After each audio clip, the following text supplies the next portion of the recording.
My name is Julie. I'm 32 years old. I work in an administrative position at a major conglomerate. My husband, Ken, is 35 years old, 3 years my senior. Up until last year, we lived with my in-laws, but after my mother-in-law passed away, my father-in-law followed her soon after, leaving Ken and me living alone in our house. We don't have any kids, and Ken says, let's just enjoy doing what we love and live freely, just the two of us.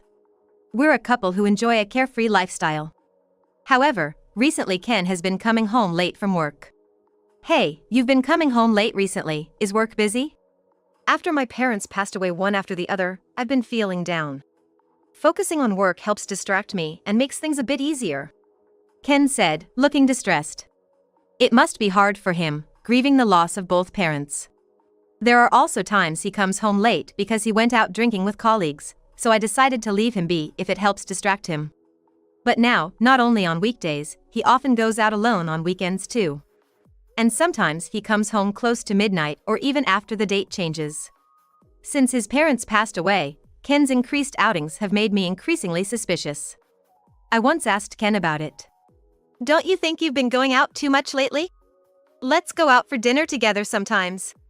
But Ken looked at me irritably and said, what's the big deal now? We're just the two of us at home anyway, let me have some time to breathe outside. I thought, what's that supposed to mean, as if he's reluctant to spend time with me? I became even more suspicious of Ken. One day, as the day for burning trash was approaching, I decided to collect the trash from Ken's room. I found a receipt facing up in the trash can. Normally, I wouldn't pay it any mind, but given Ken's recent behavior, I reached into the trash can to check the receipt. There were 2 receipts stacked together. What's this? One is a receipt for 2 movie tickets, and the other is a restaurant receipt. This restaurant, isn't it that fancy French place in front of the station? Why would he go there? Moreover, both receipts indicated service for 2, and judging by the time printed on them, it seemed he went to the restaurant after watching the movie. It was certain he went with another woman, I sensed. It definitely wasn't the behavior of going out with a same-sex friend. Since Ken and I hadn't gone out together in a long time, anger towards the woman I had yet to meet began to bubble up inside me. But this alone isn't enough evidence. Looks like I have no choice but to rely on a detective agency. I determined. I paid the investigation fee and requested an investigation into Ken's infidelity. A few days later, when I thought Ken would be coming home late at night, he returned in a panicked state just after noon. I carried a large amount of cardboard boxes. Welcome back. What's with those boxes? Out of the way! Ignoring my words, Ken rushed into the living room and started frantically packing my belongings into the boxes. Hey, what are you doing? Ken, slightly excited, was desperately packing my stuff. His behavior was disturbing. Hey! That's my stuff. Don't just pack it up without asking. As I grabbed his arm trying to stop him, Ken said with a laugh. I'm gonna live in this house with my lover. We're getting a divorce, get out. Lover? Divorce? Yeah, that's right, so I need to get your stuff out as soon as possible. I had no idea why Ken was in such a hurry. As I stood there dumbfounded, watching Ken, an unfamiliar woman entered the living room. Ken, wait. You're rushing too much. My husband hadn't locked the front door, so the woman walked in boldly from the front. Sorry. Got too excited. Who is this person? Oh, let me introduce her. This is Sarah, she works in sales at my office. You must be the wife? Nice to meet you, I'm Sarah. Your husband has always been so helpful at work. Sarah, tilting her head in a cutesy manner, was provoking me. What annoyed me the most was Ken introducing his affair partner to me with such casualness, as if she were just another colleague. I'm gonna live in this house with her, so you need to leave as soon as possible. Ken said again. You can't just spring this on me and expect me to agree just like that. I demanded an explanation. Then, scratching his temple with his finger and somewhat sheepishly, Ken began. I was just having tea at a cafe with her, and she told me she's pregnant. I was so happy, I got carried away and decided to divorce you and remarry her right away. Ken just left me and ran home, saying he's gonna kick his wife out. Talk about being in a hurry. Seriously, my bad. Ken replied. Ignoring me, Ken and Sarah shared a laugh, entering their own little world. To break into their world, I raised my voice louder than usual. Didn't we say we were going to enjoy our time together, even if it's just the two of us, no kids? Finally, Ken turned his face towards me from Sarah. But when it actually happened, I was super happy, you know? I realized, yeah, I really did want to be a father. Ken's words made my heart shrink. And then Sarah added insult to injury. Well, it's perfect timing since both parents passed away. He's been saying we could finally live together if he just kicked his wife out. What? Been saying? How long have you two been having an affair? I asked, bothered by Sarah's tone. Huh? Since last year, I guess. Since I started handling Ken's sales administration. So, you've been together even before his parents passed away? Yeah. Couldn't spend much time with him, weekdays or weekends, because his parents were at home. But now, with them gone, we don't have to worry about getting caught. So that's why there were more outings after the two of them passed away. I trembled with anger at the selfish behavior of this adulterous couple. Moreover, the reason he gave for working late and immersing himself in work due to grief was also a lie.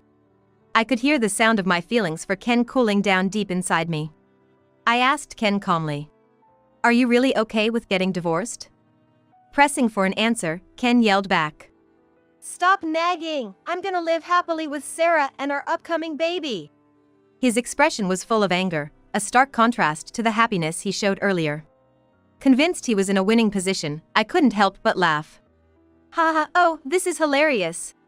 What's so funny? You're creepy. Ken looked at me with genuine disgust.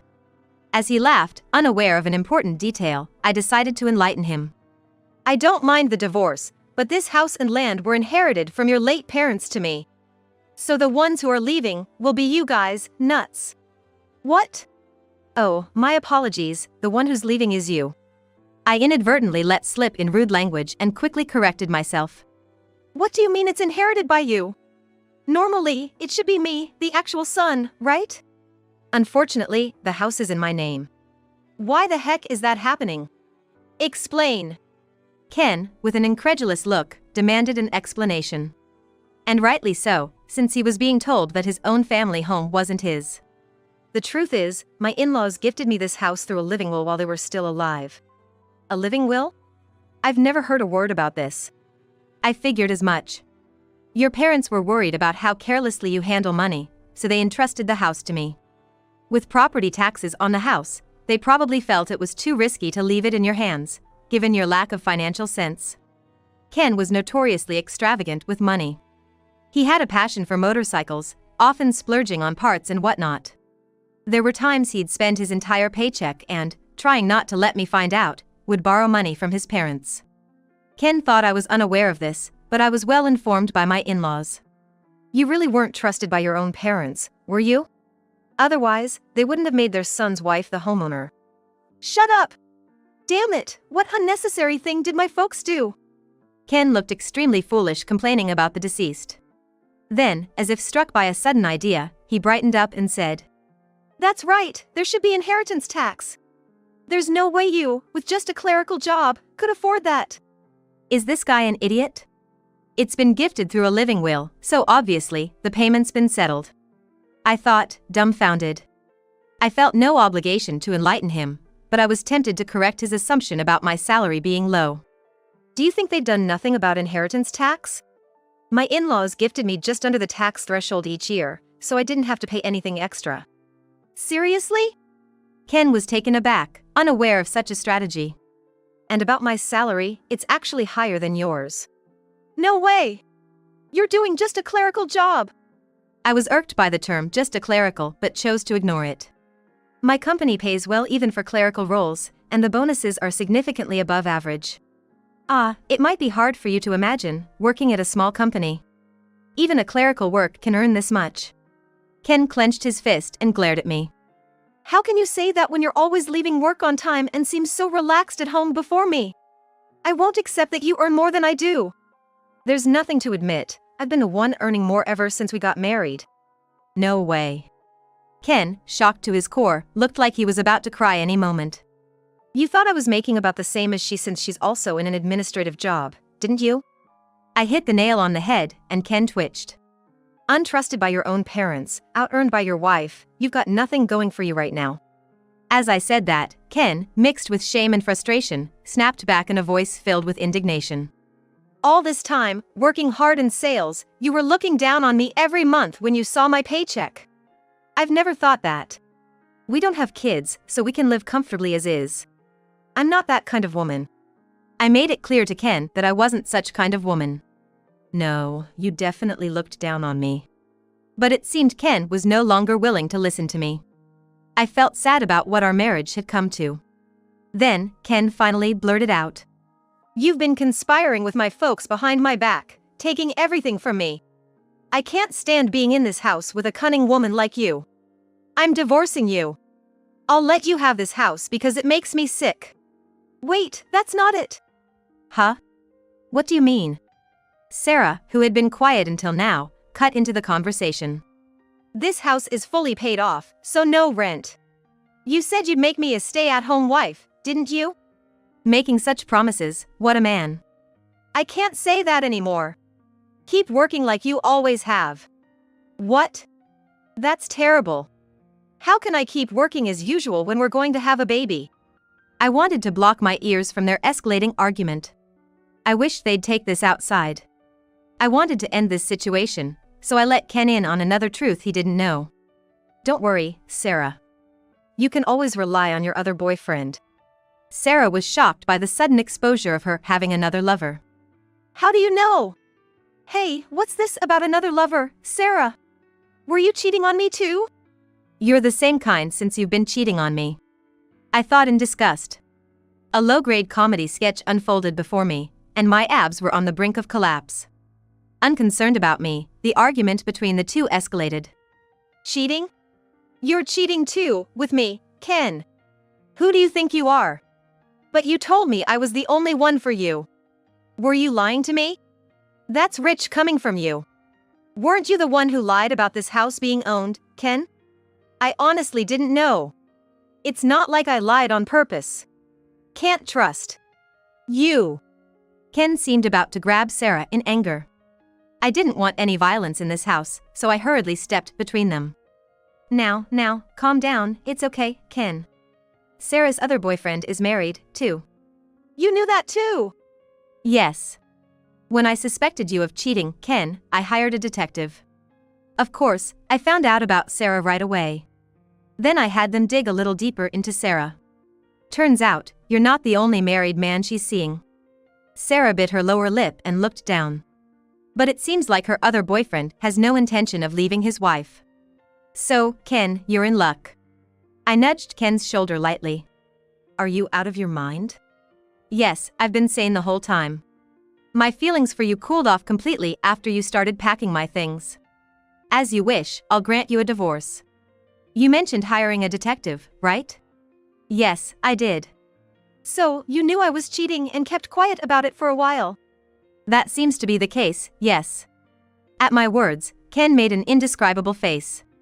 Why didn't you say anything? Did you think I was some clueless husband who wouldn't realize he's being cheated on? No, it's not like that. I was just waiting for you to bring up divorce first. It seemed like a good way to get a larger settlement. Damn. I knew you had a bad character. Realizing he had been played, Ken collapsed to his knees, placing his hands on the floor. Seeing Ken's dumbfounded state made me think. I wondered if Ken had realized the other possibility yet. Do I really have to spell it out for them? I thought to myself. I knelt down to match eye level with Ken. Hey, don't you have any doubts? About what? Ken, seemingly indifferent, asked as if wondering if there was still something more. Whether Sarah's baby is really yours. Ah. When I felt it finally dawned on him, Sarah quickly retorted. Hey, don't say things like that. But it's strange, isn't it? Even after being married for 6 years, we never had a child. Maybe the problem was on your end? Sarah scoffed at me with disdain. But over these 6 years, did she really think I never doubted my own body? I thought so too, so I went to the doctor by myself. But they found nothing wrong. Sarah's face gradually turned pale. Then Ken confronted her. Hey, tell me she's lying. Please say it's not true. Quiet, I don't know which it is either. You're being too irresponsible. This is the worst mess. Caught in the middle, I sighed and looked up at the ceiling. What's this? You were trying to make me raise a child that's not mine? I told you, it's not necessarily like that. The two of them continued their petty back and forth. I watched their exchange, turning my head from right to left. Can we wrap this up soon? Hearing my voice, both turned towards me simultaneously.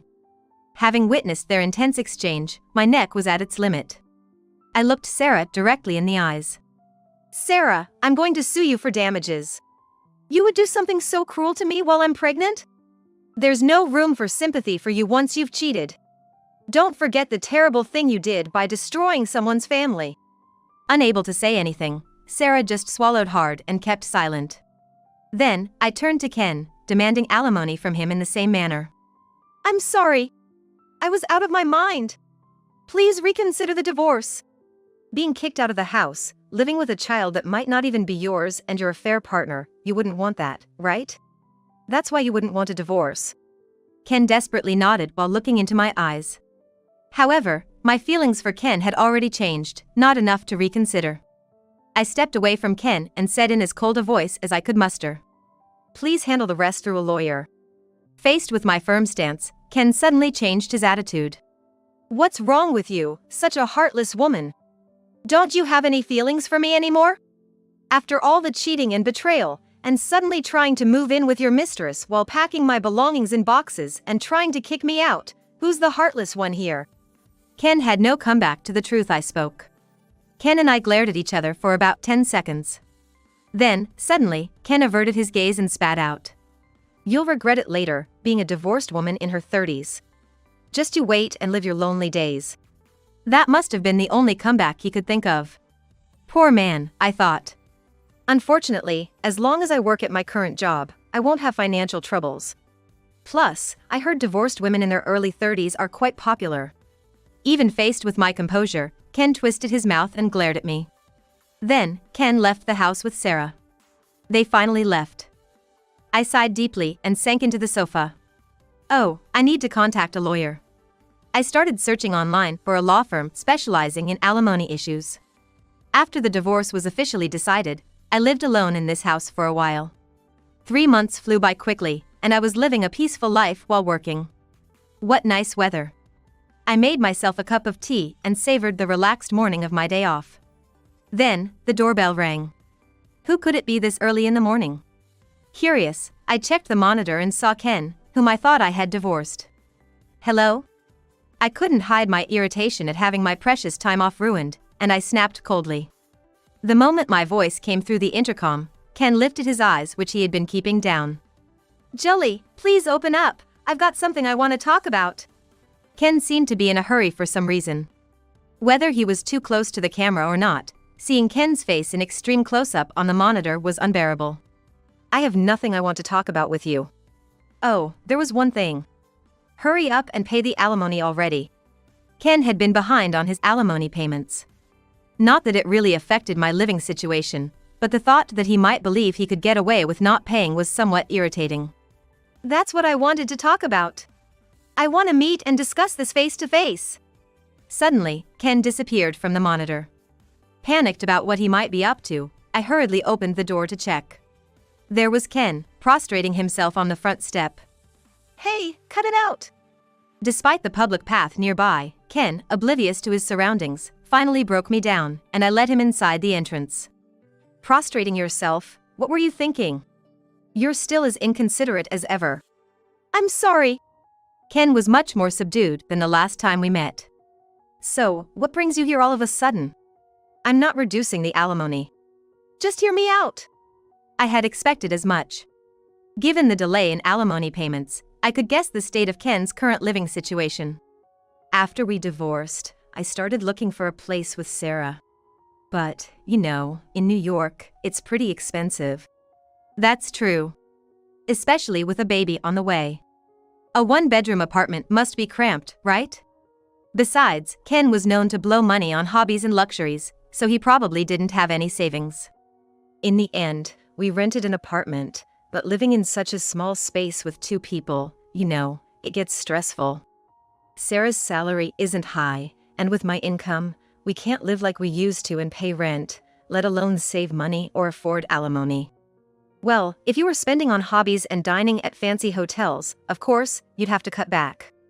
Trim your food budget, and you'd be surprised what you can manage. Ashamed, Ken looked down as I spoke common sense. I realized that and told Sarah we needed to budget, but she blames you for our situation, saying it's up to me to fix it. Ken's words were a jumbled mess, trying to make his point without getting to it, causing me to cross my arms in irritation. So, what are you trying to say in the end? I'm trying to say, if we can be together again. Huh? I was taken aback by Ken's unexpected suggestion. What on earth was going on in his head?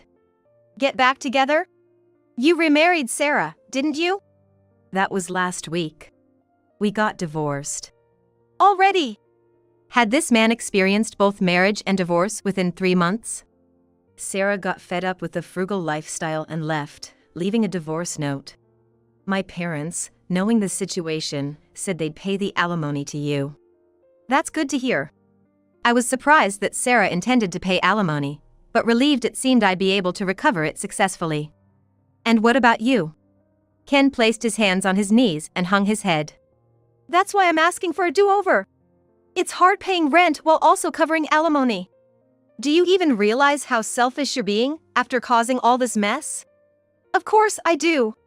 You must be lonely living in this house all by yourself, right?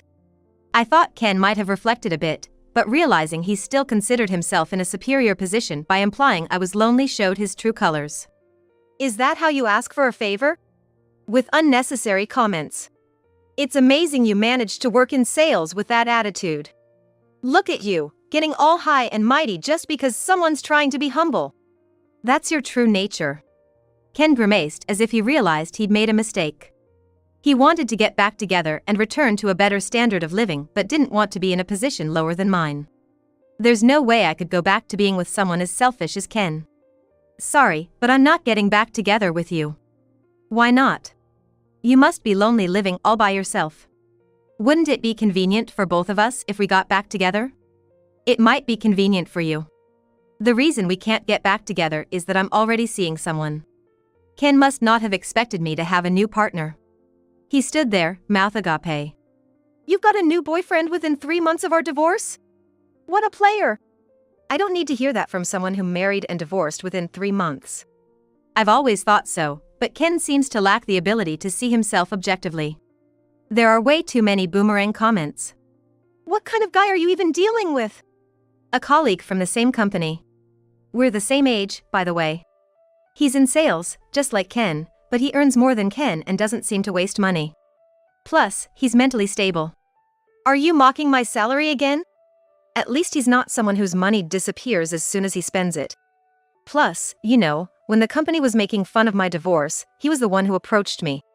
He said he'd been interested in me for a while but gave up because I was married. Don't you think that makes him a different kind of person from you? Give me a break. If he's such a great guy, why doesn't he marry you right away? If he hasn't, maybe he's just playing around. Sigh. Are you serious? A sigh escaped due to Ken's ignorance.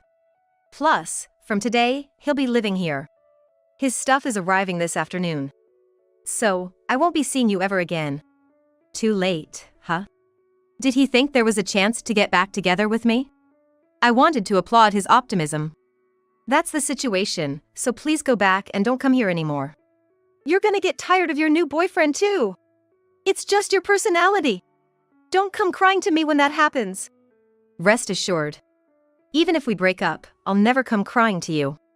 Don't regret it. With those words, Ken slammed the door so hard it nearly broke. Ken was confused whether he wanted to cling to me or insult me, just like the day we decided to divorce. At that time, I forgave Ken and did not divorce him, and I thought that there was no way I could have continued with such an unstable person. 2 months after Ken's attack, I persevered and remarried my colleague. Even after we got married, he remains calm and I feel the happiest I've ever been in my life. Due to his influence, we both went fishing on holidays and became more active. Divorcing Ken was the right thing to do. I felt like praising my decision. The alimony from Ken has remained unpaid. After hearing about Ken's current situation from the lawyer in charge, I think it will be a while before he can pay. After that, Ken moved to an apartment where the rent was even cheaper. He even sold the motorcycle he cherished.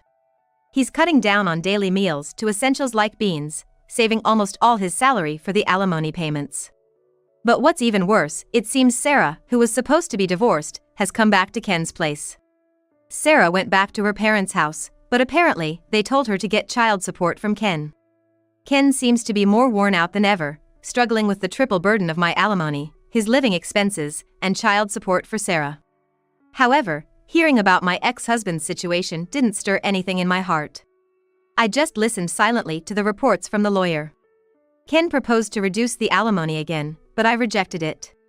No matter how long it takes, I intend to make him pay the full amount. I won't feel sorry for myself unless he faces the consequences of his actions. With that thought, I made tea for two and started to drink slowly. Ken's matter is completely out of my mind now. Savoring my current happiness, I looked outside.